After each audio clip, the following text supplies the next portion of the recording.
When my cousin Cody and I were in our early 20s, we went on a handful of camping trips around Colorado. This happened, I believe, when I was 22 and he was 23, and it happened in Arapahoe Forest. It was my first time camping there, not Cody's though. It was in the middle of the week. Our jobs allowed us to have off days in the middle of the week, and we'd often go on our campouts then to avoid traffic and crowds. I always let Cody take charge on these trips. He's the Eagle Scout, not me. We parked by a picnic area, and we set foot into the woods from there. After about 15 minutes of hiking deeper into the woods, we found a good spot to set up camp. A good spot meaning a big enough clearing to fit 2 tents, the portable stove, and a campfire. The first thing we did was unpack our stuff and set up our tents. Cody has always been a lot quicker than me in pitching a tent. He does it in only a few minutes. It always takes me over 20 minutes. Or rather, it always took me over 20 minutes, as I haven't been camping out in the wilderness since this. The next thing we did was create a ring of stones for a fire, and then gathered some sticks and wood. He did bring some fire starter and a lighter, so I guess we kind of cheated, but oh well. It was at the point in the day when the sun was going down. We had a fire going, and now Cody was grilling up some steak and burgers. One thing about Cody is he always went all out with the food on these trips, and he's a really good cook, so I always trusted him with feeding us. Of course, we had our bear spray in case the smell of the food would attract a black bear, which Cody always said was very unlikely. He always says the real thing you gotta worry about in the middle of the woods is other people. As we ate our steak and burgers, we cracked open some beers and had some classic rock playing on the speaker. If you've never been camping, you don't understand how good of a vibe moments like this are. In the wilderness with a friend or family member and some beers, reminiscing about good times and vibing to music. As it got dark, we started playing card games on this little folding platform table we brought specifically for cards. After playing more traditional card games, we started playing Uno, and this was when we heard something out in the woods. I paused the song on my phone so that the speaker would go silent. It was clear now. We heard a person humming and footsteps from beyond the trees in the pitch blackness of the forest. Cody urged me to find the flashlight. I tried, but by the time I found it, the sounds had faded away. I asked Cody if that was something to be concerned about, and he said it definitely was unusual for someone else to be this deep in the woods, let alone creepily walking by a campsite with an active campfire humming loudly. I was a bit shaken, and I saw Cody was too. We went back to playing cards with the music much lower now. When we least expected it, a big stick landing in the middle of our campsite made us both jump out of our skin. It didn't fall from a tree. This thing was thrown at us by someone. Cody started yelling something along the lines of, "Whoever's out there messing with us, get a life and f*** off." And then, footsteps could be heard once again in the distance. They were walking away from us. I said we should pack up camp and move somewhere else. He said absolutely not in the dark. We both had bear spray, and he advised to just keep it next to me in my tent when we go to sleep. It was the closest thing to ranged self-defense weapons we had. We kept hearing sounds like tree branches cracking in the distance, sounds that you would never expect an animal to be making. Someone was out there, maybe multiple people, that much was clear. We had to go to sleep eventually, so we agreed that maybe we should take turns staying up to keep watch to make sure that no one comes to our campsite and steals anything, or worse. Cody agreed to take first watch. He said he'd stay up and read his book. So I crawled into my tent and then my sleeping bag and went to sleep. Waking up in the middle of the night while camping is normal. You're in a cold, outdoor environment in an uncomfortable sleeping bag. Any number of things could wake you up. I didn't yet know what woke me up. I was still in a fog. My brain didn't feel fully woken up yet. I looked up and saw a head peering into my tent. It looked like Cody. I rubbed my eyes, but really it was the darkness that was preventing me from seeing anything of his face. I said, "Cody?" thinking he was waking me up to take my turn of keeping watch. I said groggily, "Is it my turn?" I stared at the head peering at me in my sleeping bag, slowly growing more awake every second. Then I heard the zipper to the tent quickly zip up, and his head disappeared. I laid back down in my sleeping bag, but only for a second. I suddenly had some weird moment of clarity where I shot to an upright position and listened as the footsteps walked away. "Cody," I said. He didn't answer. I unzipped my tent to peek out to the campsite. The fire was dead. Cody wasn't out there. I went over to Cody's tent, which was zipped up. I unzipped it and looked inside to see Cody fast asleep in his sleeping bag. I got chills, goosebumps, whatever you want to call it. I almost shit myself at the realization. I started shaking him awake, and when he finally awoke, I told him someone's here, at the campsite. It took him a minute to come back to reality just like I did, but when he did, he grabbed his bear spray. He said he must have dozed off while reading. He said I should sleep in the tent with him tonight, but to do that, I'd need my sleeping bag. He came outside of the tent with me and stood watch as I ran to my tent to grab my sleeping bag. In my tent, grabbing my sleeping bag, I heard that goddamn humming again from outside. I grabbed it and Cody whispered at me to hurry up. I said, "You hear that too?" He said yes. We both got back in his tent and zipped it up, with our cans of bear spray by our sides. I tell you, in those moments, I wanted nothing more than for a bear to come and save the day. The hours dragged on as I stayed up while Cody slept. After 3 long, horrible hours, I woke him up and we switched. When Cody woke me up, it was almost dawn. There was light outside. So we packed everything up, and by the time we were done, there was plenty of light to hike back to the car. While we could have driven somewhere else and had another night of camping elsewhere, neither of us were feeling it anymore. This was a haunting experience, and I think we both just wanted to be in the safety of our houses. It's been 6 years since this happened, and he's hit me up a few times since then about camping, but I haven't really had interest since this experience. People are just too scary. Why was someone out there stalking our campsite? And the sight of that person's head in the dark, just looking into my tent, it was straight up from a nightmare. I may never go camping again, honestly.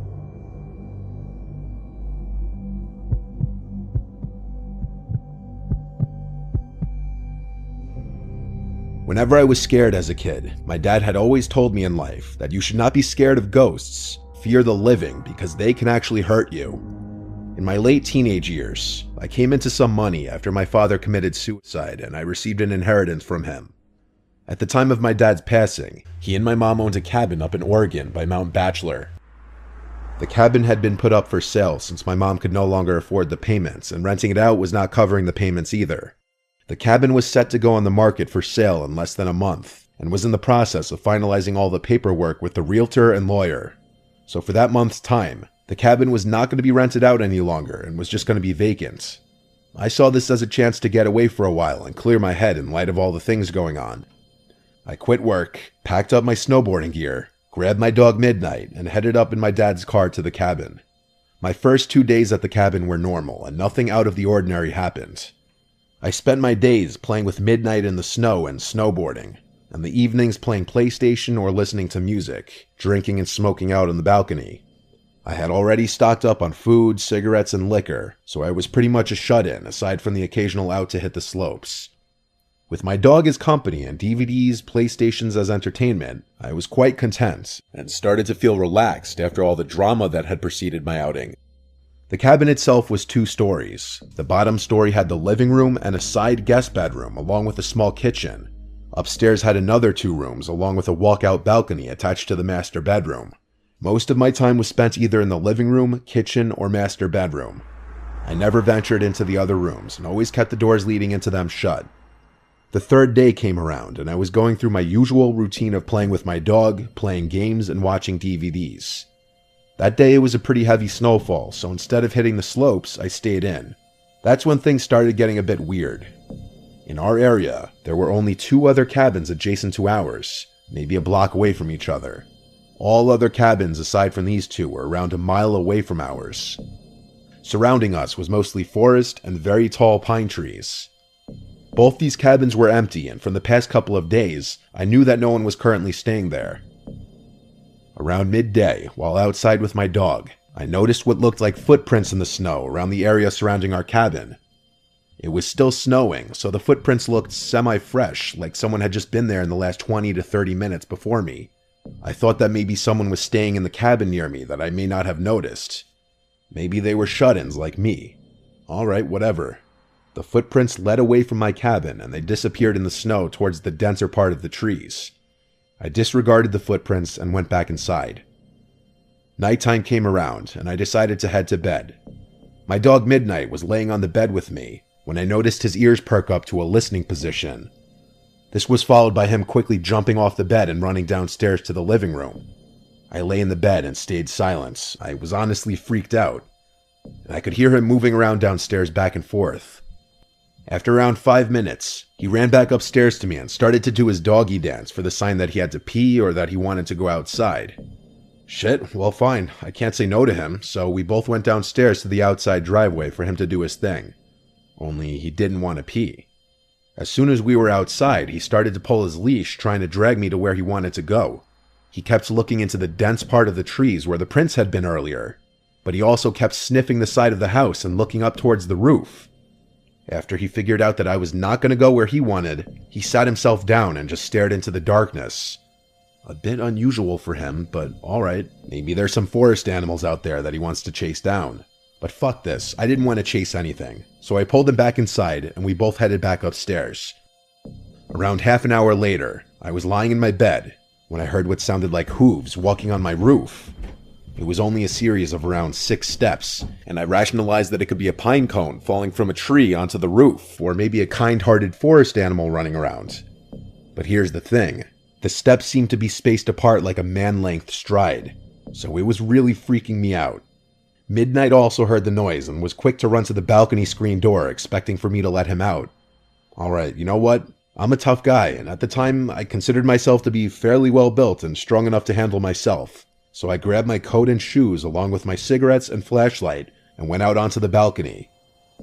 As soon as I went outside, I lit up my cigarette and started canvassing the roof with my light. Nothing there, and the snow on top was undisturbed. Weird. Was it all in my head? What about Midnight hearing the noise? Maybe he was feeding off my paranoia. I started to calm down and relax again. My eyes started to adjust to the darkness, and I kept smoking and just staring at the stars and trees next to our cabin. That's when I saw it. In a tree that was a little taller than our cabin and around 20 feet from the balcony, I saw what looked like a man crouched in a squatting position in between 2 branches.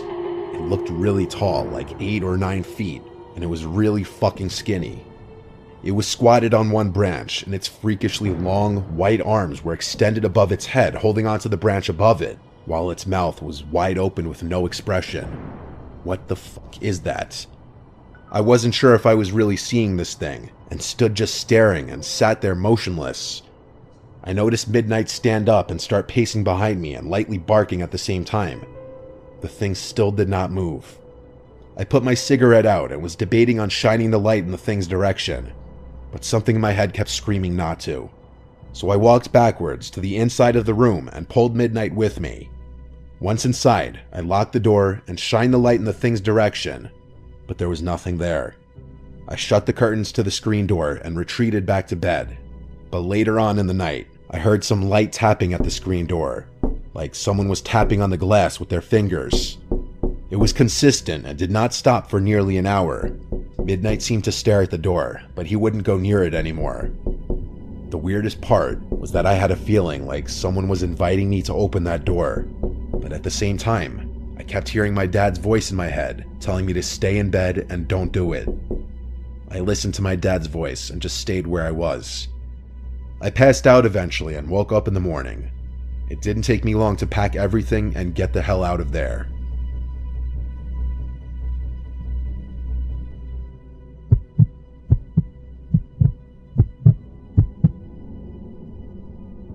I was searching Craigslist and Facebook Marketplace for a new phone. This was a long time ago, so it had to be like an iPhone 7 or something. Phones still had the home buttons back then. I found this listing for a phone. It was some generic looking post. iPhone whatever for sale, new, around $300. It was a really, really good deal for the time, that I remember. He told me all the small details I needed to know, that it was factory unlocked, never opened, and stuff like that. He sent me a video of the box too, still sealed. The guy, whose name was Melvin, seemed nice and easy to talk to over text. I got his number and we discussed a pickup point. His location on the Facebook ad was much closer to me, but over text he was telling me he was only there this morning, and now he went about an hour north. I wasn't happy about this, but this was a really good deal and I didn't want to pass it up. I started asking a bunch of friends if they'd want to come on an adventure with me. Really just a way of making the chore of accompanying me for an hour drive seem fun. My friend Martina actually agreed to come with, on the promise that I buy her food for coming. So this Melvin guy sent me the address of a police precinct about an hour away, saying he only does deals in police precinct parking lots to avoid scams. I obviously had no problem with this. In fact, it made me feel a little more confident in this whole thing. I picked up Martina on the way around 8:30 at night, and off we went. She being in the car and having someone to talk to made the trip more fun. It was also a Friday night, so afterwards we could go out and do whatever we wanted. When I got off the highway, we were about 10 minutes away, and we found ourselves in a very secluded, quiet area. It seemed like a lot of different wooded areas. Occasional buildings and houses, and then more woods. We got to the police precinct, and there was no one visibly parked in the parking lot, besides empty police cars, of course. We drove around the whole building a couple times and didn't see this Melvin guy, who said he was in a black Altima, so I decided to call him. He picked up and said he's having issues with his car on the side of the road, and asked if I could come to him. He sent his location and I checked it. He was on the side of some random road with nothing on either side, and by nothing I mean woods. That's the kind of area we were in. He asked me to come help him jump his car. He had jumper cables. I said, yeah, I guess I can do that. I mean, we drove the hour to get there. I didn't want to just drive another hour for nothing. Martina was shaking her head the whole time I was on the phone. The guy said, see you soon, and hung up. Martina then basically screamed, no way, this is sketchy, we're going home. I told her we'll just drive past the location he sent and see what's up. I did agree with her though. This seemed incredibly sketchy. I just was very upset if we drove 2 hours for nothing. We did drive to the location, and when we got to it, we saw the reflection of a car's front lights coming up on the pitch black road we found ourselves on.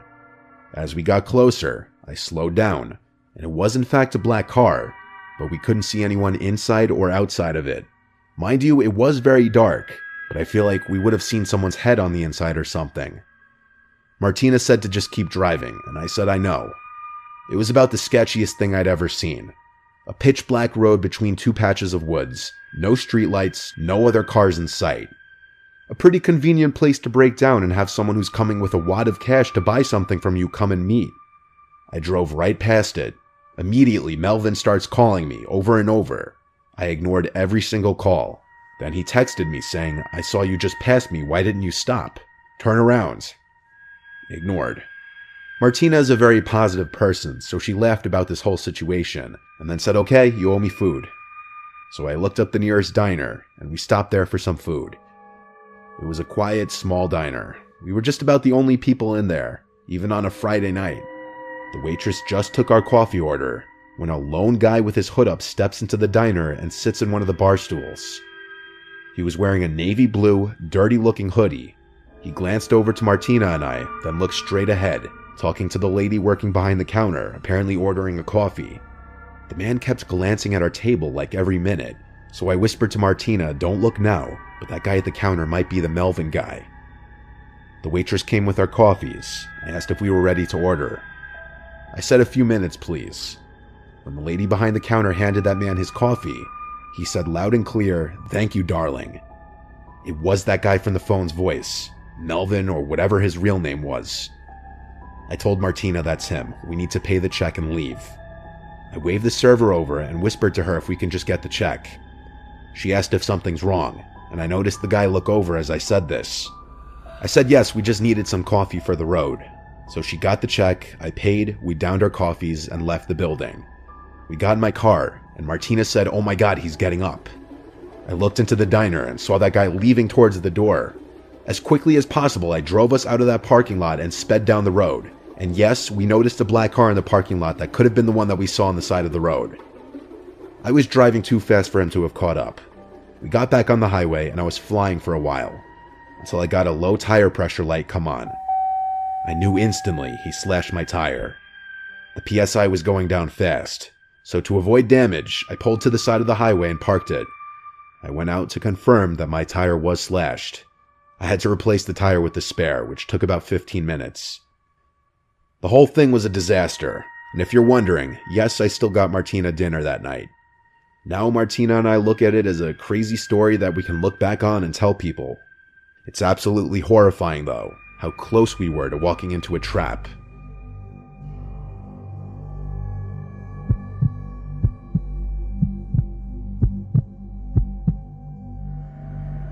I was seeing this girl for a few weeks. We'd been on 2 dates. Her name was Phoebe. We matched on a dating app and eventually met a few days later. She was 4 years older than me. Our first date was drinks, and our second date we went out with my friends on a weekend. My friends had neutral opinions about her. They thought she was, quote, nice and kinda quiet. They'd later reveal their actual thoughts on her, but I'll get to that later. Phoebe invited me to an upcoming high school reunion party.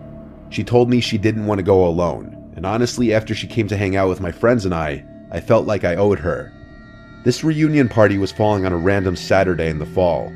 It wasn't organized by her school, though.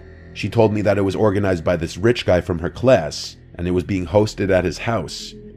I haven't had my high school reunion yet, but as far as I know, these things are usually held at bars or catering halls.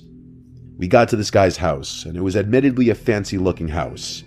It had a gated driveway, but no fancy cars parked anywhere in sight. My thought was maybe the owner parked his car in the garage during the party. The second we stepped into the house, I felt like everyone was staring at us. More specifically, me. A few people came up to Phoebe and hugged her hello, then shifted their attention to me. I felt almost like I was being interrogated with some of the questions these people were asking me. Like my whole life story, what I do for a living, who I live with. Finally, Phoebe pulled us away, only to go talk to more people who I also felt like were asking really personal and weird questions. There was also something about all the people in here. They seemed to be older looking than 28, which was the age Phoebe told me she was. Some of these people looked well into their 30s. I made a comment on that to Phoebe, and she said, yeah, some of these people aren't aging too well. I asked if she remembers all these people, and she said yes. I then asked who the party host was. I was curious to meet the owner of this big house. She said she hadn't seen him yet. Throughout the entirety of me being there, I felt like everybody was shooting me daggers. They wouldn't look away either. I whispered that to Phoebe, and she said back it's probably because they're wondering who I am. At the time, that was the only logical explanation I could think of, too. It's hard to explain the growing awkwardness at this party, but I can assure you, this was not what a normal high school reunion would be like. There was no music, and everyone was dressed weirdly, not like normal 28-year-olds. But that's the other thing. None of these people looked like they were in their 20s. I was getting uncomfortable with some of the stares I was getting in the room we were in, so I told Phoebe I'm going to run to the bathroom. Realistically, I just wanted to get out of that room and explore the house a little bit. I didn't have a drink in my hand or anything to make me feel at ease. I was just walking around this giant house empty-handed, and anyone I passed stared at me. To say I felt out of place would be the understatement of the century. I found the bathroom. I stepped inside even though I didn't have to go. I locked myself inside just to sit and regather myself, take a break from the awkwardness outside. I texted all my friends about how weird this reunion was, and wondering how I could convince Phoebe to leave early. We'd already been there about 30 to 45 minutes, and this unnamed mystery party host was nowhere to be seen. Phoebe texted me, "Where are you?" I replied, "In the bathroom, give me a minute." Then I followed that up with, "This party's really weird, I'm down to leave soon." She said, "Why?" I said, "Everyone's being weird." Then someone knocked on the bathroom door, so I couldn't sit in there anymore. I washed my hands quick and left the bathroom, and the guy waiting outside, who looked like one of the younger ones here, said in a very low voice to me, "You should leave. That girl isn't who she says she is." I froze for a second, then said, "Phoebe?" He said, "Whatever she told you her name is." He then asked what she told me this party was. I said that she told me it was a high school reunion. The guy then smirked and said, "Do these people look like they're going to a high school reunion?" He left it off with, and I quote, "Trust me, leave sooner than later." And then he walked into the bathroom and shut the door. I almost knocked on the door to get him to come out and further explain, but I thought for a second. I was already suspicious and uncomfortable in this house. That guy just confirmed something weird is going on here. I walked straight to the front door without drawing attention to myself. I still felt people staring at me as I walked to the door. I walked straight from my car in the street and drove home. Phoebe texted me asking where I went. I didn't answer. When I got home, I looked up her number on White Pages. That number was not associated with the name Phoebe. The name that came up was Claire Foster. The address that I picked her up at both times is also different than the address that came up on White Pages, which made me realize I never saw her leave the house. She was already waiting on the sidewalk both times.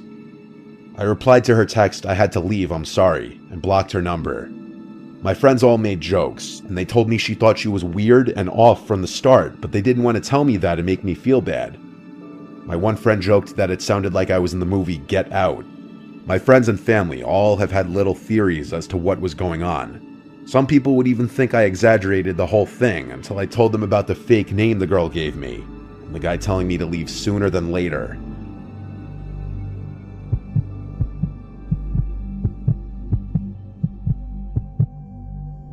This happened when I was a young child, maybe like 8 years old.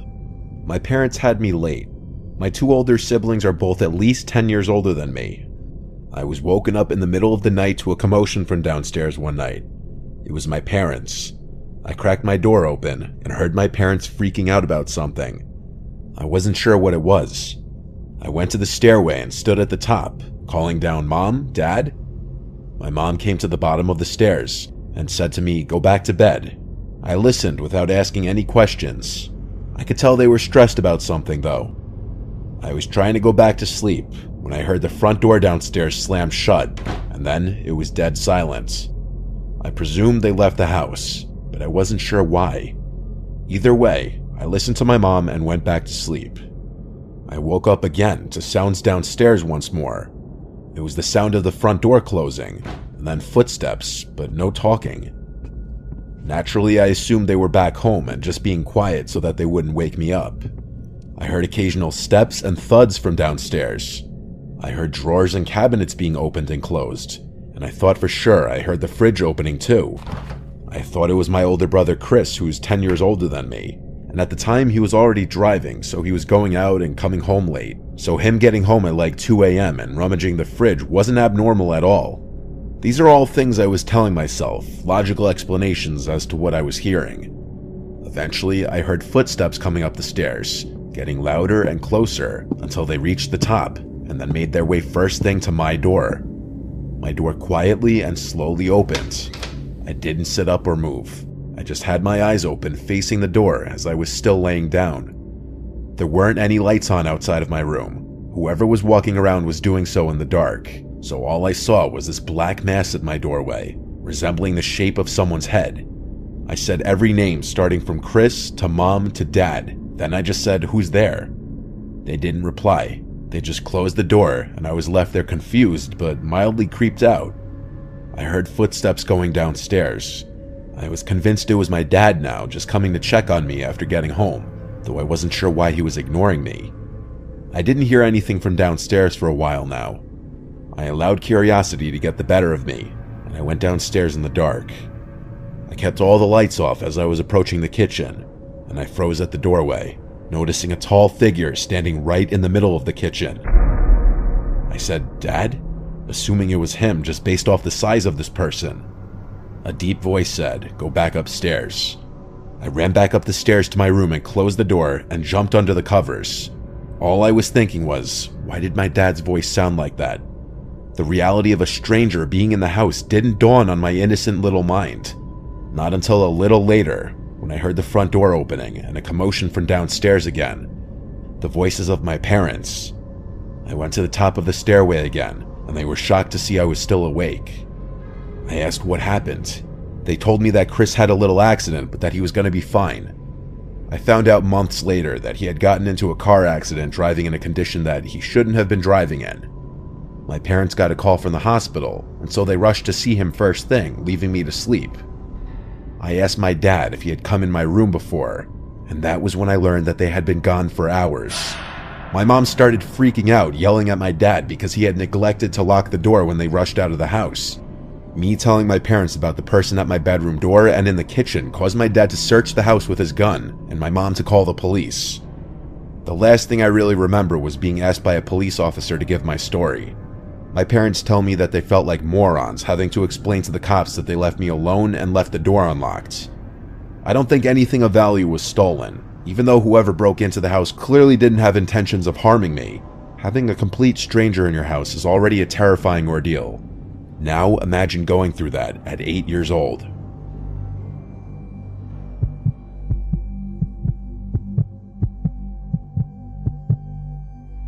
I once worked as a direct care aide for a 65-year-old woman with a developmental disability.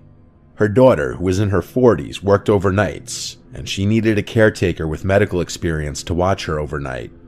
When I say once worked for them, I mean I literally worked once, just this night, and you're about to hear why I never went back. The 65-year-old woman's name was Martha. Her daughter's name, who contacted me, was named Colleen. It's possible Colleen didn't have any other family to watch her and didn't want to or couldn't afford to put Martha in a nursing home. Or it was possible that she felt more comfortable hiring somebody with some form of experience to watch over her. At the time, I was already a direct care worker for 2 other women who suffered some forms of developmental disabilities, so I had experience. But nothing prepared me for that night. Colleen left for work. Earlier that day, I worked my first job, so I was really pushing my body to exhaustion, trying to make as much money as possible. Colleen had introduced Martha and I. Martha had given me a smile before Colleen brought her upstairs to her bedroom for the night. It was around 9 p.m. Colleen told me that Martha would sometimes walk around the house at night acting confused, and I'd need to calm her down and bring her back to her room. She specifically addressed this not to be a form of sleepwalking when I asked. She said it's one of the symptoms of her mother's dementia. I told her to rest assured that I'd know how to handle it. I spent my time initially in the living room catching up on my show. These jobs aren't super glamorous, and for the most part, it is a lot of sitting around. I heard footsteps from upstairs. I went to the stairway and looked up the stairs, then called Martha's name, asking if she needed anything. She didn't answer. I heard her footsteps go back to her room, and then the door closed. Maybe she went to the bathroom. I went back to the living room and watched some more TV. It was maybe an hour later that I got up to grab my sandwich that I brought from the fridge. As I left the kitchen with a plate and my sandwich to go back to the couch, I nearly had a heart attack and dropped the plate when I saw Martha standing at the doorway. Glass shattered everywhere. I apologized to her and asked if she was okay. She started yelling at me, "Who are you?" I reminded her who I am. I'm her direct care worker here to make sure she's okay. Everything she said at this point was in a loud scream. "Why are you here? I don't know you," things of that nature. I reminded her that we had just met, and that her mother Colleen hired me to watch her and the house. This seemed to work for long enough for me to get her to come back upstairs with me and to her room. I brought her up a glass of water and some melatonin and clonazepam. I made sure she took both before going back downstairs. After a few hours, I was absolutely exhausted. I had to get a couple hours of shut-eye. There was a spare bedroom upstairs with a twin-size bed where Colleen said I could rest if needed. I felt like at this point Martha was asleep for the night from the melatonin. I fell asleep within minutes, but I was asleep for only maybe an hour. I woke up to a sound from downstairs. It was this repeated slamming. Every 1 to 2 seconds, something from downstairs was being slammed. I jumped out of the bed. I had left the bedroom door open so that I'd hear anything if Martha got up. Case in point right here. When I got to the stairs, I realized the slamming was coming from the kitchen. I walked down the stairs in as quick of a speed as I could while still remaining quiet. Getting to the bottom, I peered around the opening to the kitchen, and what I saw was like a scene from a scary movie I'd seen before. I saw Martha in the darkness, standing in front of the oven, repeatedly opening it and slamming it shut. It was horrifying. When I say I saw Martha, I really only saw her silhouette. It was that dark in the kitchen. I said "Martha" really loudly, and she stopped, turned to her left at me, shut the oven door one final time, and started walking towards me, towards the stairs. I said in a now softer, kind of scared-sounding voice, "Are you okay?" She got close enough to me where I could now see her facial features, and she looked at me with this blank expression, then walked right past me and started walking up the stairs. I followed her upstairs, but as soon as she got to her room, she slammed her door shut. I knocked on the door saying, "Martha, are you alright?" She didn't respond. I quietly opened the door just to peek inside, and I saw Martha at the side of her bed, just standing facing the wall. I've seen a lot, but this was some pretty unsettling behavior that I feel like is the exact kind of stuff you'd see in some scary movies, like I mentioned before. I walked over to her and gently eased her into the bed. When she was laying down, I covered her, and for what I was hoping would be the final time, I said goodnight, Martha, and shut her door. I went across the upstairs to the spare room and went back to bed. I purposely tried not to fall asleep for at least half an hour just in case she'd wake up again, but I don't even know if I made it that long. All I know is I fell asleep pretty freaking quickly. I woke up once again, however much later. The room was still pitch black, and the 1-hour alarm I set had not yet gone off. I looked around the room, wondering what woke me up. I didn't see what it was until I heard a sound from inside the closet. I then noticed the cracked open closet door, and the black shadow of a head peeking out of the closet. Again, I almost had a heart attack. I said, "Martha." She didn't answer.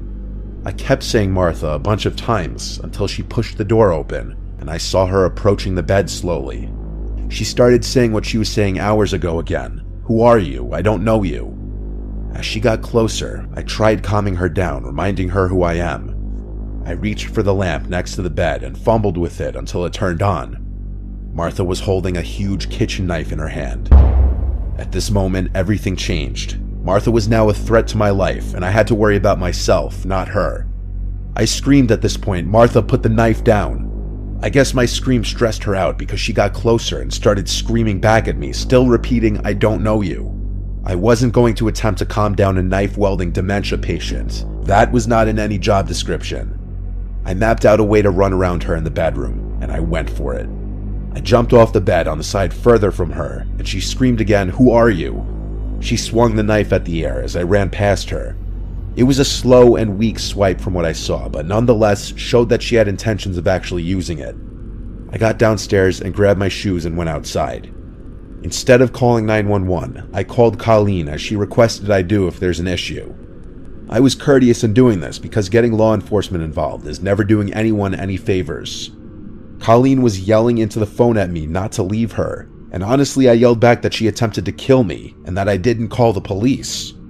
She had to leave work, of course. I stayed outside of the house, making sure Martha didn't go anywhere until Colleen returned. When Colleen went inside, Martha was back in her bed asleep. Colleen went as far as accusing me of exaggerating the whole thing until she found the knife next to Martha's bed.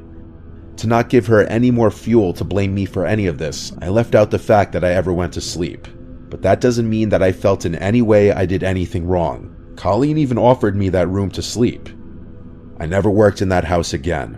Martha was a scarier patient than I'd ever dealt with in any of my jobs in my 9 years of being a direct care aide.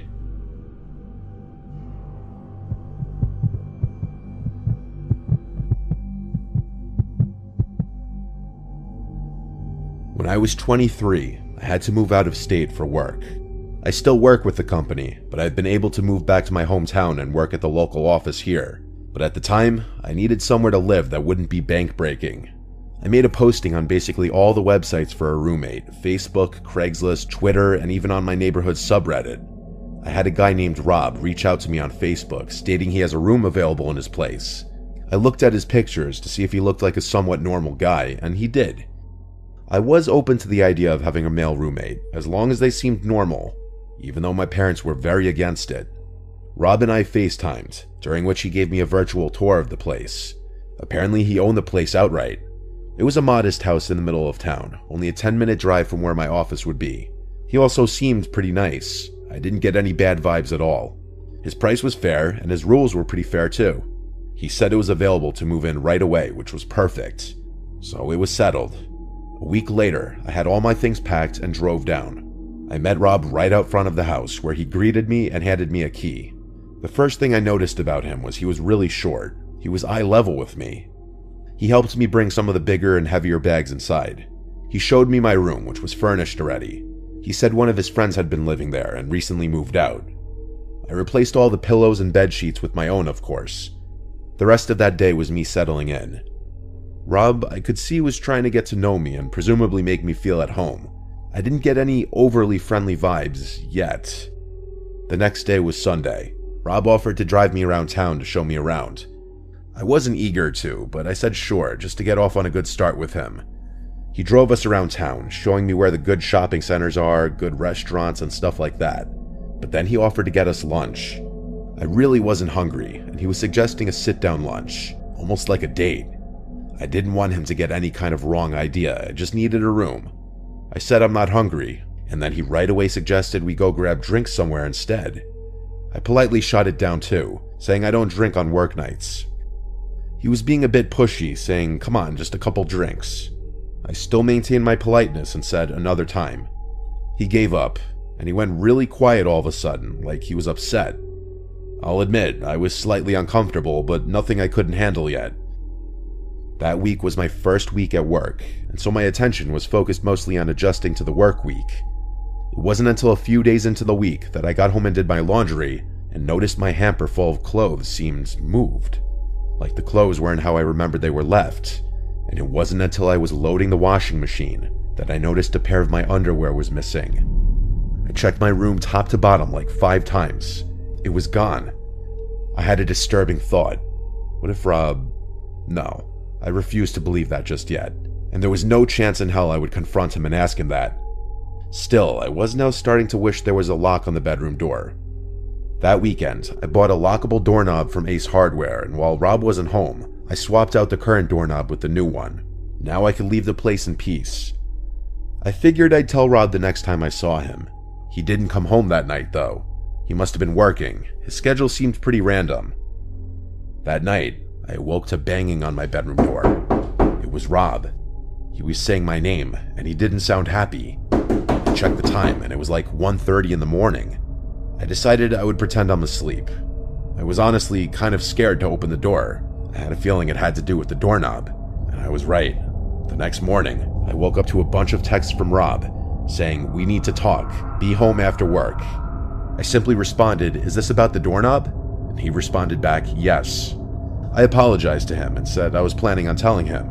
He replied back, "It comes off today." I was getting incredibly nasty and weird vibes from his tone. My next response I thought out a little longer, and basically said how I hope he can sympathize and understand that I'm a girl and I just feel safer being able to have privacy in my room. He responded a little nicer this time, but he still basically said no to my request and that the old doorknob needs to go back on. I was confused, I was upset, but I had to respect his rules. I did also install it without telling him, so I felt like he had a right to be kind of mad. But how did he know I changed it? It's not like I had the old doorknob sitting out in the open. The idea that he tried coming into my room that night kind of scared me. I changed the doorknob back the next day and returned to Ace. This is where things went really downhill though. There was a knock at the door one day when Rob wasn't home. It was a girl around my age. She asked me if I was living here with Rob, and I said yes. She warned me to get out of there immediately, that Rob has multiple restraining orders against him from different girls, and he's known to be a very dangerous, creepy stalker. I was at a loss for words. I asked her how she knew I was here. She said she knew that he was trying to rent his room, and that it's not surprising he opted to have a girl move in. She said she saw me moving in and wanted to wait till he wasn't home to come warn me. I thanked her so much. I truly was terrified now. I had already paid Rob for the entire month. I didn't know what to do. She said she would help me in any way she could. I took her number and she left. I started packing my things and looking for other places I could move to. I found something across town, a studio apartment sublet for a little more money. I contacted the poster of the ad, and she told me I could move in as soon as possible. Perfect. Now I just needed to tell Rob and get my money back. I started packing some of my stuff into my car, and I texted him that I'd have to be moving out tomorrow, as something with my family came up and I needed to go home. He didn't answer. He got back to the house about an hour later and asked me about my text. I came up with my best fake story possible, and he said yeah, he'll give me the money back tomorrow after he goes to the bank. I was super relieved. About an hour later, he knocked on my door and then said, "Did by some chance some girl say something to you?" I simply said, "No, what do you mean?" And he said, "Never mind, it just seems like you're running away out of here for another reason." I insisted that it was purely because of the family reasons. He said okay and left. Sadly, the story didn't end there. I woke up that night and screamed at the top of my lungs when I saw a black figure sitting on the end of the bed. It was Rob. He turned and put his hand on my mouth and went, "Shh." I said, "Please don't hurt me." And he responded, "Why would I hurt you? I knew someone said something to you. Don't believe what these girls say." I said, "You're scaring me." And this part is still just as insane to me as it was in that moment. He started to caress my leg, and he said, "I don't mean to scare you," right after I said he's scaring me. I got out of the bed and ran for the door, and he screamed at me to stop. I ran outside with my phone in hand and called the police. I hid in the bush until they showed up, and I explained the entire situation to them. They made Rob come outside and give his side of the story. Basically, I told them I just want to get all my stuff out of the room and I'm leaving. So the cops stayed there as I collected the remainder of my stuff and brought it all to my car. I also insisted on Rob Venmoing me the money back while the police were there, and he did so actually. The whole time the police were there, he tried his best to act like some normal dude, I could tell. One of the officers then pulled me to the side to tell me that this guy had been arrested before for other incidents with women, but Rob denied ever coming in my room or touching me or anything, so it was all he said, she said. I left the house and went straight to a hotel for the night. The next day, I moved into the studio apartment. Luckily, the girl who posted it was able to facilitate my quick move-in. I have never and will never live with another man who's not my boyfriend or husband ever again, or just anyone I don't know for that matter.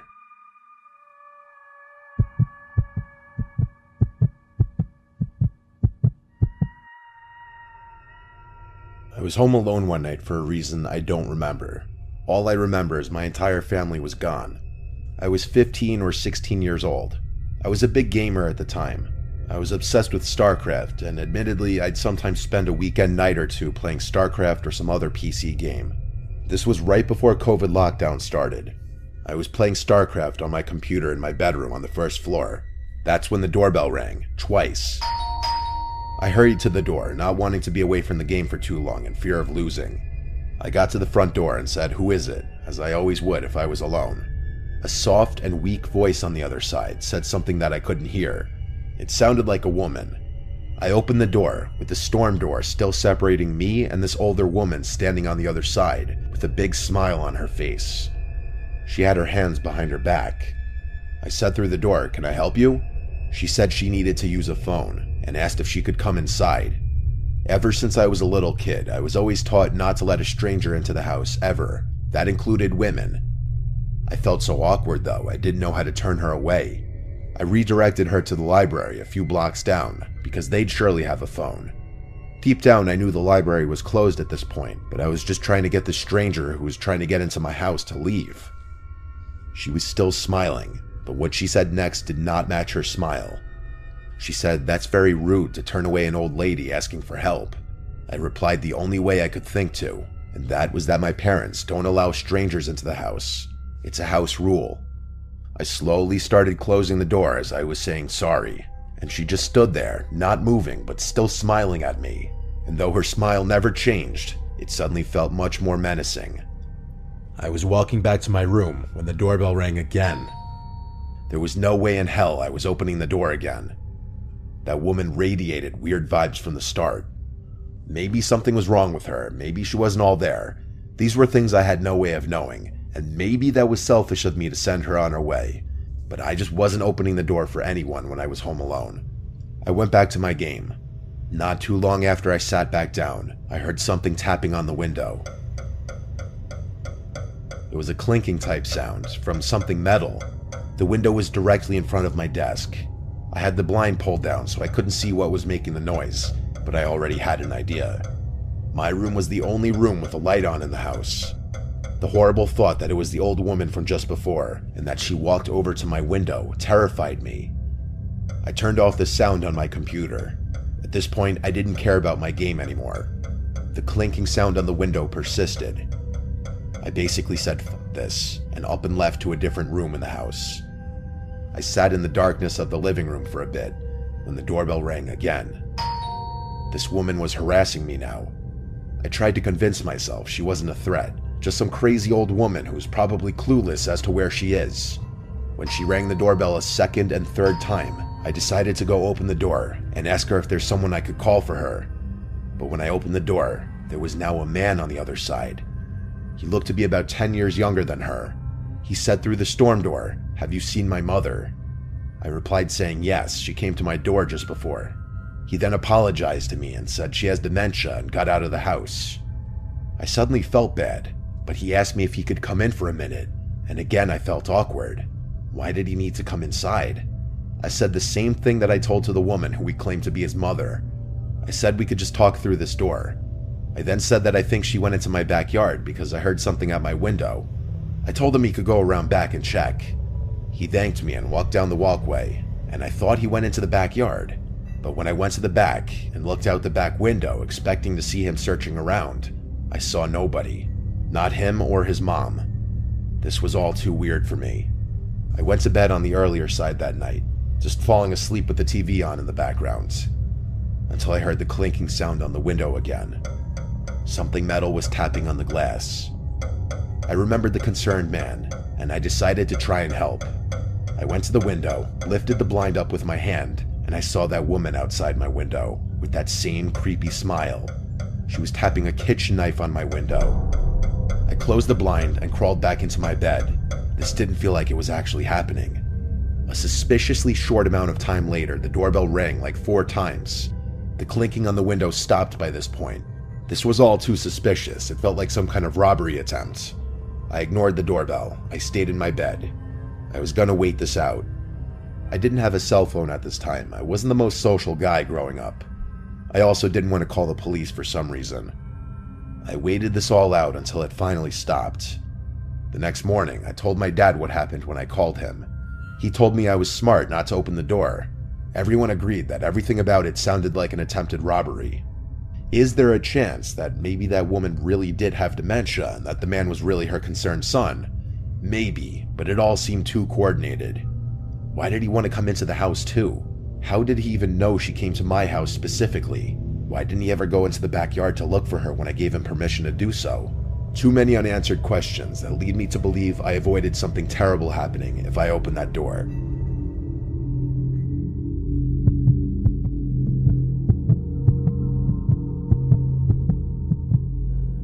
This was something that happened so long ago that a lot of details are a little blurry. It's not like it happened yesterday. I'll try my best to fill in smaller details that I don't fully remember with how I best remember things played out. It was the last day of school. I was in the 4th grade. 4th grade was the last year in our elementary school where kids had to be picked up by their parents. 5th graders were allowed to walk home on their own. My mom would always be the one to pick me up. On the last day of school, my friend Dennis and I had a playdate planned to celebrate the last day of school. Dennis wasn't in my class this year, but we had been friends since kindergarten. He was in a different dismissal hallway from me. After school was over, we single file lined up and walked to the exit door at the end of the hall, where we waited outside by our teacher, Miss Blue.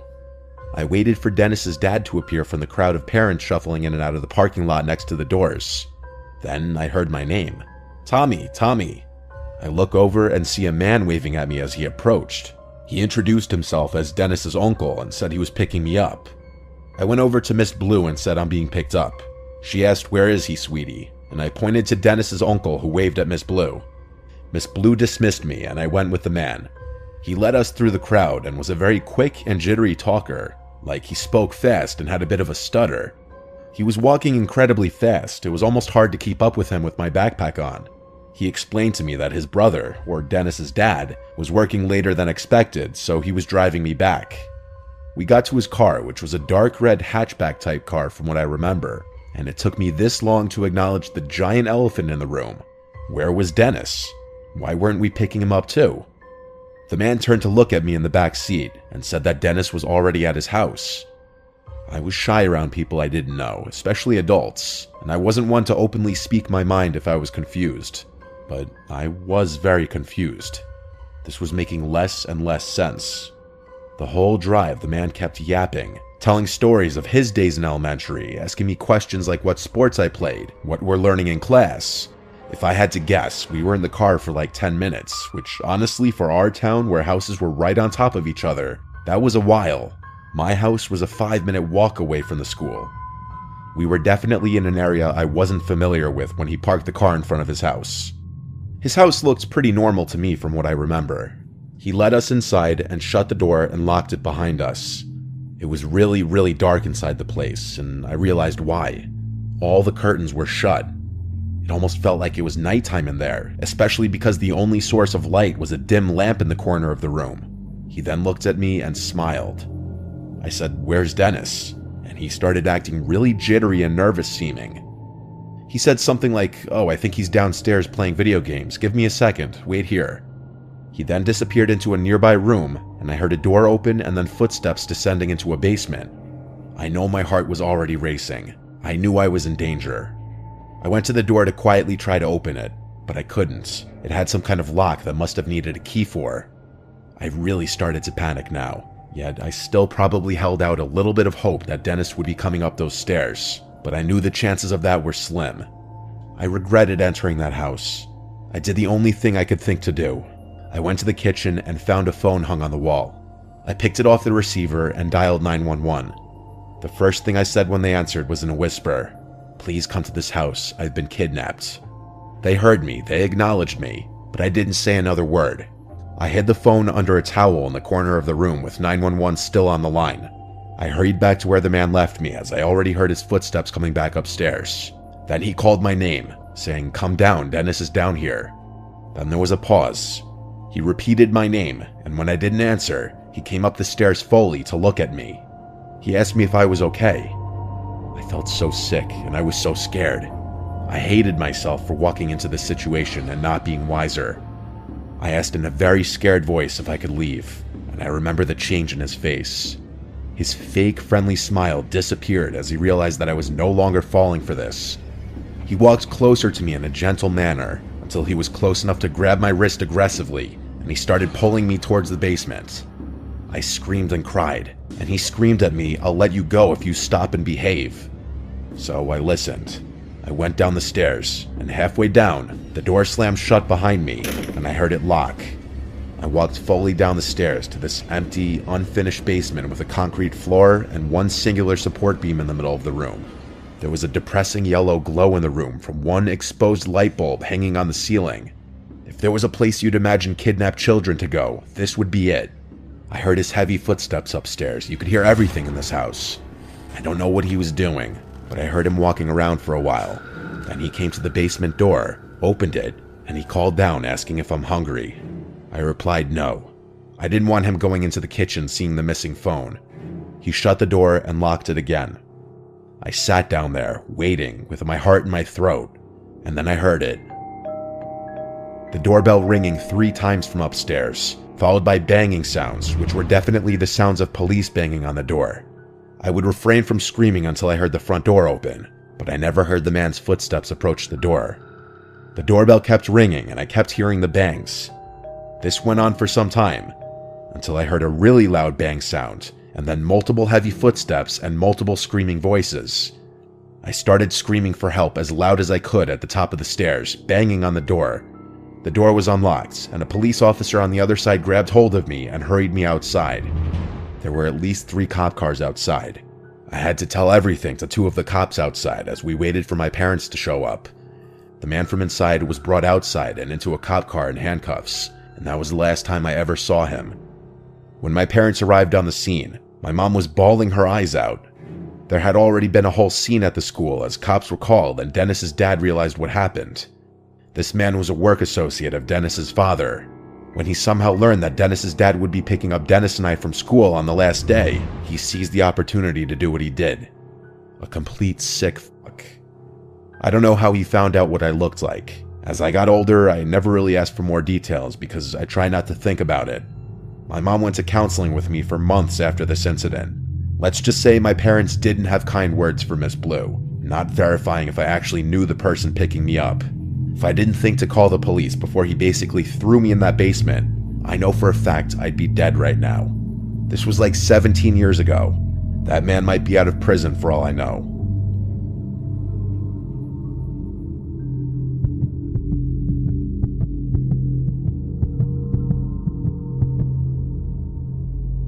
It was New Year's Eve of 2020, and all of us were ready for this horrible year to be over. My friend Logan was throwing a house party. I arrived early to help set things up. I secured a spot to sleep in his parents' room, meaning I could drive to the party and drink without having to worry about driving home. His parents obviously weren't home for the night. Most of our close friends in our friend group came, plus a bunch of Logan's friends who I didn't know. The party was fun. At midnight, everyone screamed Happy New Year and cheers their drinks. After that, people slowly started circulating out and the party started to quiet down, as people went to either other parties, bars, or home. The later the night got, the more it became just the closer friends staying behind until it just turned into a chill drinking session in the living room. This went on late into the night. It was likely 3 a.m. when the last of everyone who wasn't sleeping at Logan's house was gone. As it quieted down, we started hearing this occasional sound. At first we didn't know what it was, but it soon started to sound like a creaking sound. It was dismissed as a sound from the fridge or something at first, which I know sounds stupid, but house appliances often make weird noises. It was just Logan, me, and Cody. Cody was falling asleep on the couch already. It was reaching that time where we were just going to go to sleep. However, eventually we got so bothered by the noise that we had to search. We went to the kitchen, and it wasn't coming from in there. We realized when we were close to the basement door that it was coming from downstairs.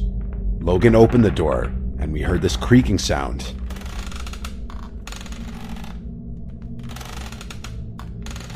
"Go check what it is," I said. He kept saying, "No way." Then he called down into the basement, "Yo, who's down there?" The creaking stopped, and we never heard it again.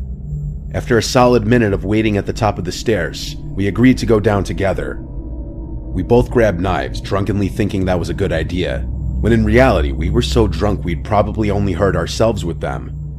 We got to the bottom of the stairs and looked through the entire basement. It's not huge. It just has a couch, TV, a bar, a table in the corner, and various old pieces of junk. It was pretty messy at the time. The first thing we did was search any possible crevice for someone who could be hiding. Then we tried to figure out what could have been making that sound. I noticed a rocking chair, and so I went up to it, sat in it, and then started rocking in it. And it made the exact same creaking sound we had been hearing. Logan and I looked at each other. I stood up, and so did every hair on my body. I don't think we ever ran faster than we did when we ran up those stairs and slammed the door shut. We tried to come up with any logical explanation, but there was none. He kept the basement door locked for days until his parents came back. There was no living soul down there, but something was moving that rocking chair. That rocking chair used to belong to his grandma who passed away forever ago, and it's just something his mom held onto for sentimental reasons. I can't say I've ever experienced anything resembling the paranormal before this, nor since then. It still sends chills down my spine.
soon.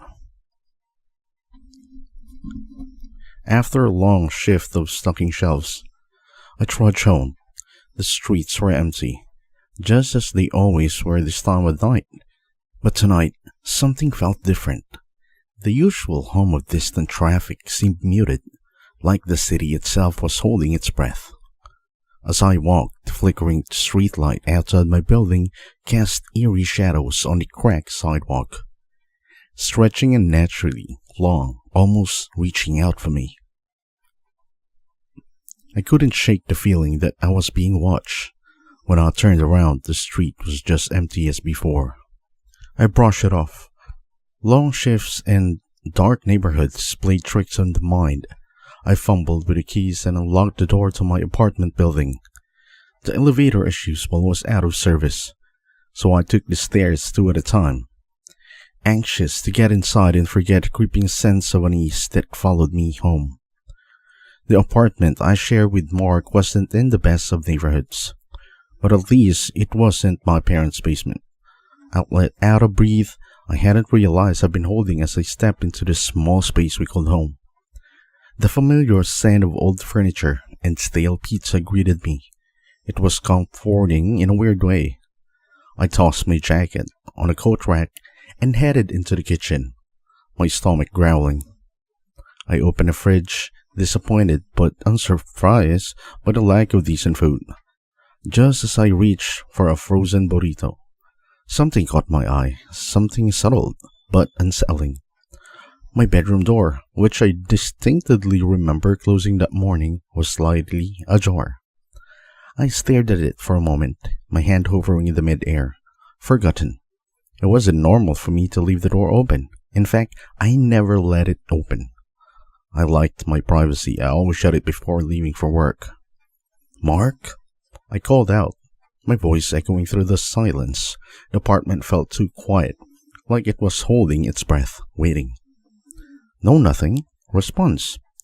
I tried to shrug it off, the easy feeling. Maybe I'd been rushing this morning, or maybe Mark had just come home and just messing with me. He pulled pranks before, though nothing quite like this. I took a step toward the hallway, hesitating as I flicked on the light. The long, narrow space was bathed in unforgiving yellow glow. My bedroom door seemed to mock me, the gap in the doorway revealing just a sliver of darkness. "Mark, is that you?" I called again, louder this time. Still nothing. I swallowed hard and forced myself to walk toward the door. Each step felt heavier than the last, as if something was trying to hold me back. When I finally reached it, I nudged it open, my heart pounding it with my chest. The light from the hallway spilled into the classroom. The light from the hallway spilled into the room, casting long shadows. I scanned the familiar space, my bed, the nightstand, the small window that barely let in any sunlight during the day.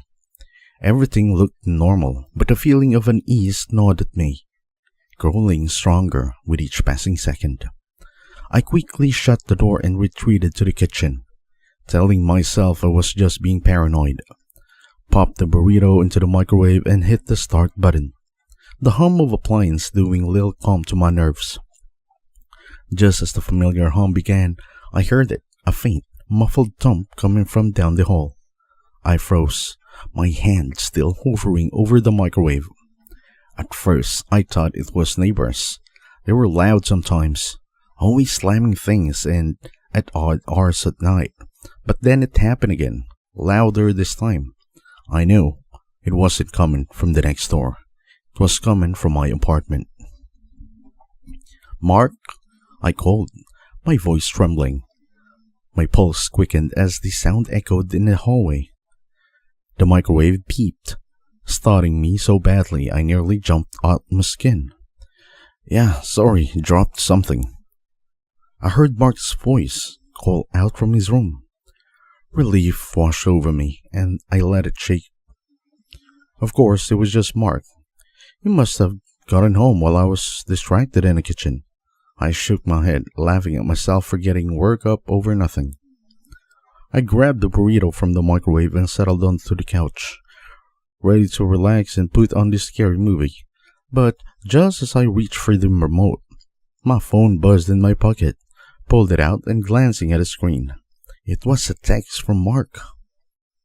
"Hey dude, running a little late here at work. Can you please leave the door unlocked for me?" My blood ran cold. The door suddenly felt too small, too quiet. My breath caught in my throat as I stared at the message. My hands shaking. I could still hear the faint sounds coming from the hall. The same hall where Mark had just spoken to me. I quickly texted back, my fingers fumbling over the keys. "Wait, you're still at work?" His response came only a few seconds later. "Yeah, why?" I stood up slowly, my eyes darting to the hallway. The apartment felt darker now, like the shadows had grown longer, thicker. That's when I hear it again, a soft shuffle. The unmistakable sound of someone moving down the hall. A silhouette appeared at the end of the hallway. My breath caught in my throat. It was a man. Tall, broad-shouldered, his face hidden in the shadow. And in his hand, gleaming in the dim light, was a butcher's knife. He wasn't running, just standing there, his head slightly tilted as if waiting. My legs moved before my brain could even process what was happening.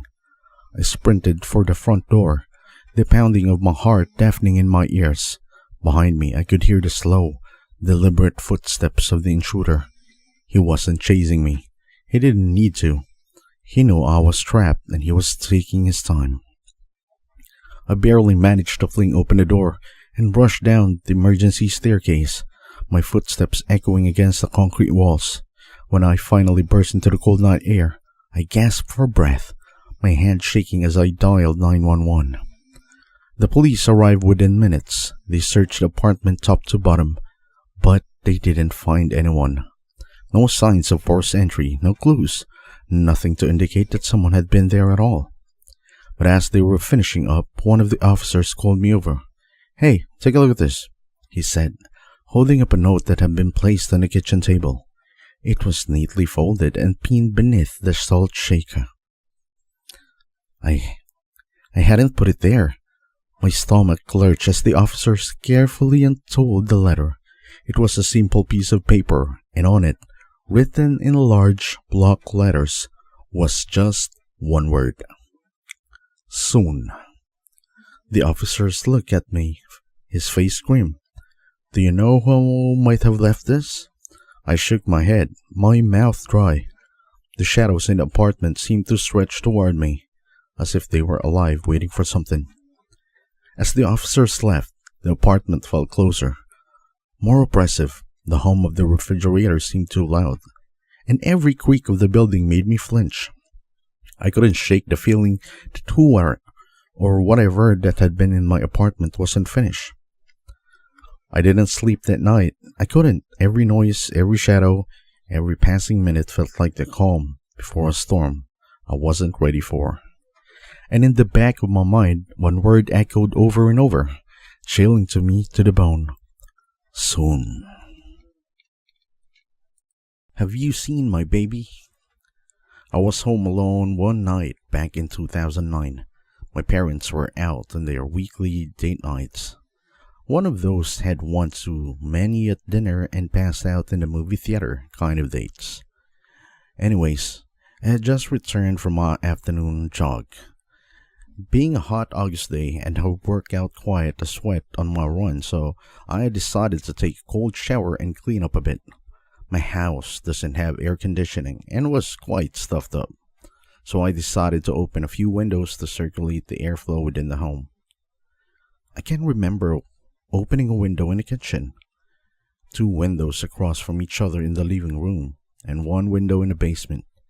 I knew I was going to be spending my evening down there watching movies since it was much cooler. I had my shower, got dressed, and went downstairs to make myself some dinner. I took my dinner down to the basement and flicked on Netflix to start my binge-filled night of new shows. I do not recall falling asleep, but I must have passed out not long after eating my food and lying down. When I woke up, it was dark outside. The only light being cast into the basement was from the dimly lit TV screen. It was now freezing in the basement. I could feel the cold breeze circulating the room from having the window open for too long.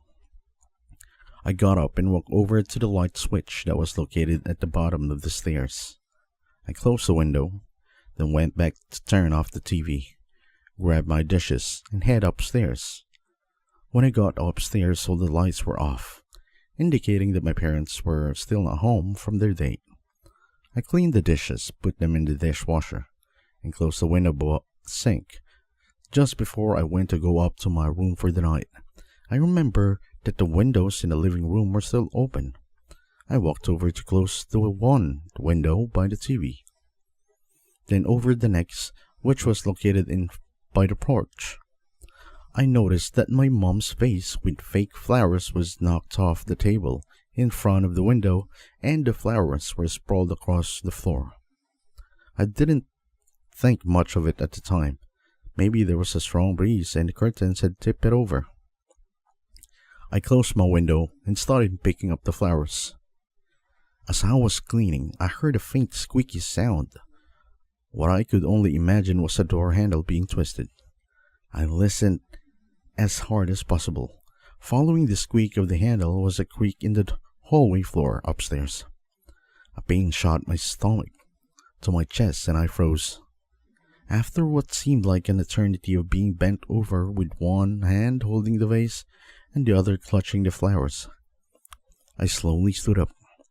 I looked at the front window to check the driveway for my parents' car, hoping it was one of them upstairs.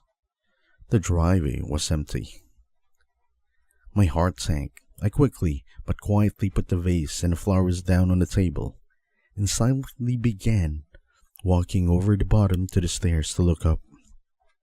As I got closer to the stairs, I heard two more squeaks on the floor, which caused me to stop dead in my tracks. I waited, listening. Nothing. I was now only a few steps from the stairs. I took those two last steps and put one hand on the railing. I peeked around the corner and only saw darkness. I didn't know what to do. Do I flick on the lights and let the potential intruder in my house know that I was coming upstairs? Do I leave and go to a friend's house? Do I call my parents? Do I grow a pair and just go upstairs? I decided to turn my phone silent and go to the kitchen to text my dad, making sure I was close to the back door for an easy getaway. He said, "It's an old house. It's just settling after a really hot day." I told him about the sound of the door handle twisting. He just assumed there was an open window upstairs, and the kind was knocking a door against the frame. Was that it? Could it just be a window that was left open? I felt a huge chunk of my anxiety start to fade after talking with my dad. So I decided to grab a glass of water and head up on the bed. I flicked on the lights for the stairs and started making my way up. But slowly, a tiny knot in my stomach from before. I got to the top of the stairs and noticed that all of the doors were wide open, except for mine. My parents' room and spare bedroom were on the left, and the den and my room were on the right, with a bathroom at the end of the hallway. Though, as my dad had predicted, my door was cracked just enough that a cold breeze could be making it hit the frame. It being hot as it was today, it wasn't unusual for Mom to open all the doors and windows upstairs. I exhaled a sigh of relief, now fully confident that my dad was right. I had turned on the lights in my room, did a quick look around, and walked over to the nightstand to put my water beside my laptop, then went off the bathroom to get ready for bed. As I lay in my bed trying to get sleepy, I was watching my favorite reruns of Seinfeld on my laptop. Then out of nowhere, I heard the sound of something slowly scraping my closet door. I quickly flicked on the light beside my bed. My closet door was cracked open ever so slightly. Questions started racing through my head. Was it open the whole time? Was it closed when I came in? I was positive that it was closed when I came in. Before I even had time to rationalize my thoughts, I heard the most disturbing, creepy, quiet, sinister laugh I've ever heard in my life. No horror movie could ever replicate the sound I just heard. As soon as I slid my laptop off my legs, the closet door burst open, and someone was standing in the closet. My clothes were partially covering their body and face. I looked closer, and there was the sickest, palest, dirtiest woman I have ever seen. For the split second that I saw her in horror, the image was burned into my brain forever. She had no shoes on her, disgusting, dirt-stained feet. Her skin was sickening with the white cuts and dried blood from her face down her arms all the way to her legs. She was wearing what I assumed to be a white nightgown, but was now discolored with mess of dirt, blood, and who knows what else. Her gray-blue vined sunken face closely resembled a decaying skeleton. The rest of her face was hidden by my clothes. She asked in a quiet, grumbling, raspy voice, "Have you seen my baby?" That was enough for me to grab my phone and run. As soon as I was halfway out of my bedroom, I heard her shriek, "Give me back my baby!" and clothes hangers thrashing around behind me. I ran as fast as I could to the upstairs bathroom and locked the door. It was only a second later than I heard a huge crash against my door, along with a woman screaming in devilish tone, demanding I return her baby to her. I called 911 and the operator assured me that the police would be there as fast as they could. I jammed my feet against the door and held my back against the sink, trying my hardest to make sure the door stayed closed. The woman would not let up, though. Her shrieks turned into low, demon-like grunts, and her banging on the dirt turned to heavy bodily blows. After what seemed like an eternity, I heard a heavenly sound. I heard the police call out that they were entering the residence. I yelled at the top of my lungs that I was upstairs. All I could hear was a mixed commotion of officers yelling and a woman growling. The officers ended up pepper spraying the woman, and it took like 3 of them to be able to force her to the ground. She was yelling in a possessed-like state of the entire time. I did not come out of the bathroom until the cops assured me she was out of the house. The cops told me she was likely on drugs or an escaped mental patient from the next county over. I tried telling them that she sounded like she was possessed or something, but they chalked it up to the woman just needing her medication. My parents arrived home shortly after I gave my statements to the police. We moved out of the house a month later.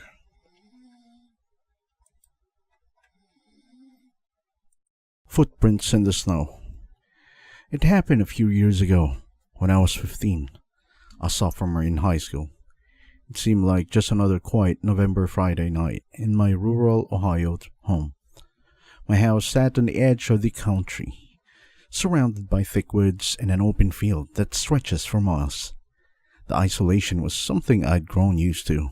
There were only a few houses nearby, and they weren't exactly close. To my left lived an older couple, usually quiet but occasionally having family over on weekends. Tonight, though, their house was as still as mine. To my right was another couple. Both of them worked night shifts, leaving their house dark and empty. Finally, across and far down the road, there was a family with a sweet little girl who sometimes played with my younger brother. But they too were settled in for the night. My parents had decided to go out for one of their date nights, which often lasted well in the early morning hours. And my brother was sleeping over at a friend's house. I was completely alone. It started off as an uneventful evening. I had a house to myself, so I decided to enjoy the solitude. I ate some leftover rice and chicken, played some Xbox, and eventually switched over to watching Netflix. Outside, the snow began to fall, soft and gentle at first, slowly blanketing the ground. I remember thinking how peaceful that night felt. There was something calming about the steady rhythm of falling snow, and a soft glow it cast across the yard. At around 11 p.m., I was fully absorbed in a match of Halo, my focus only on the screen, when I suddenly felt it, an odd sensation, like a shift in the air that made me freeze mid-movement. Something wasn't right. I brushed the feeling of at first, convincing myself it was just paranoia that comes with being home alone. It's funny how, when you're alone, your senses become hyper-aware of everything. The smallest noises, the faintest note. And then I heard it. Smack, smack, smack. The sound was unmistakable. Something had struck the window directly above the couch. The very window right behind me. My entire body stiffened. My mind raced through a list of possibilities.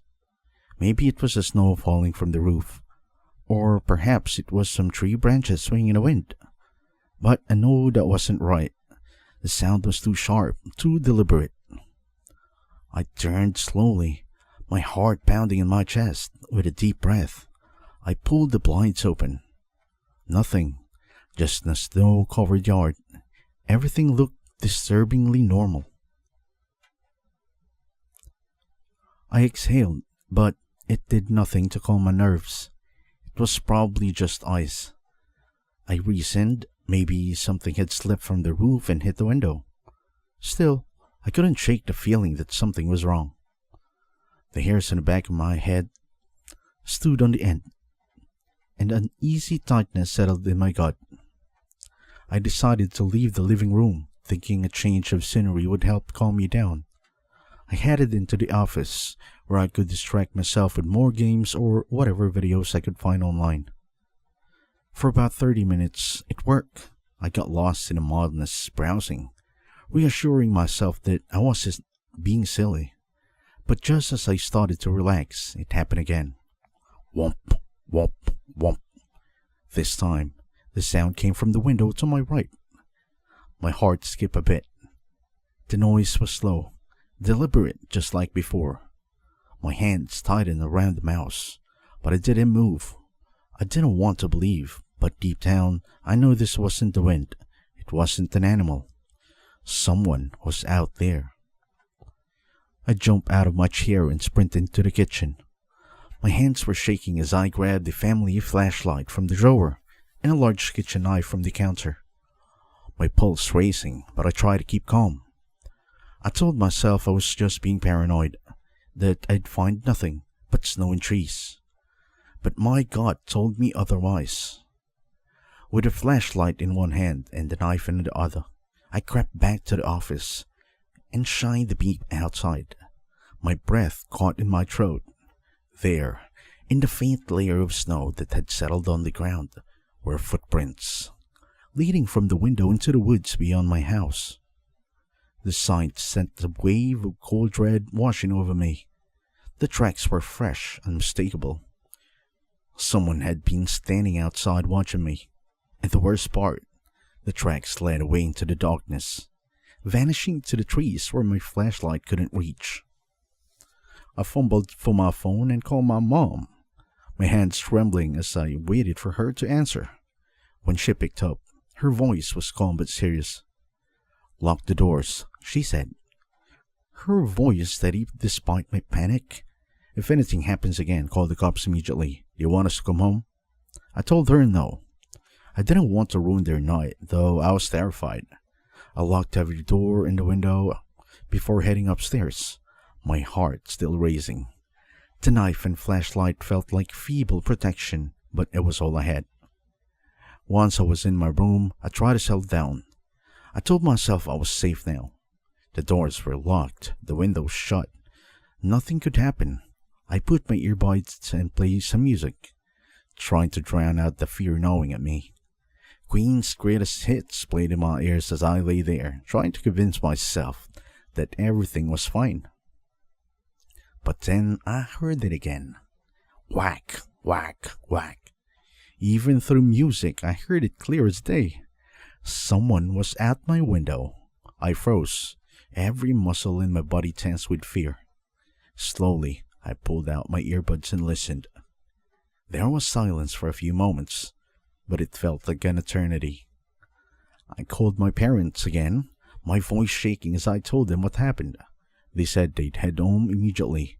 It would take them about 45 minutes, and in that time, I was left alone with my thoughts, my fear, and the overwhelming sense that someone was still out there watching. By the time parents arrived, it was nearly 3 a.m. We searched the house together. My dad armed with his handgun, flashlight beams cutting through the night. But we found nothing, at least nothing at first. The next morning, as the sun rose and the snow glistened in the daylight, we found more tracks. They circled the house, leading up to several windows at the side door. And when my dad inspected the side door closely, we discovered something even more unsettling. The wood was splintered, beaten it with what looked like a heavy object. Determined to get answers, my dad followed the footprints into the wood, hoping to find where they led. When he returned, he was pale, shaken.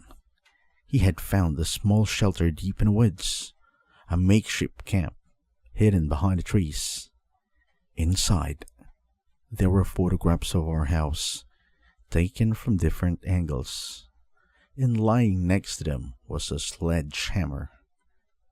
It's caked with bits of wood.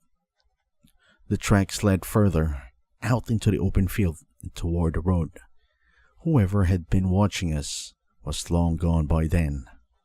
I never stayed in the house again alone, not for years.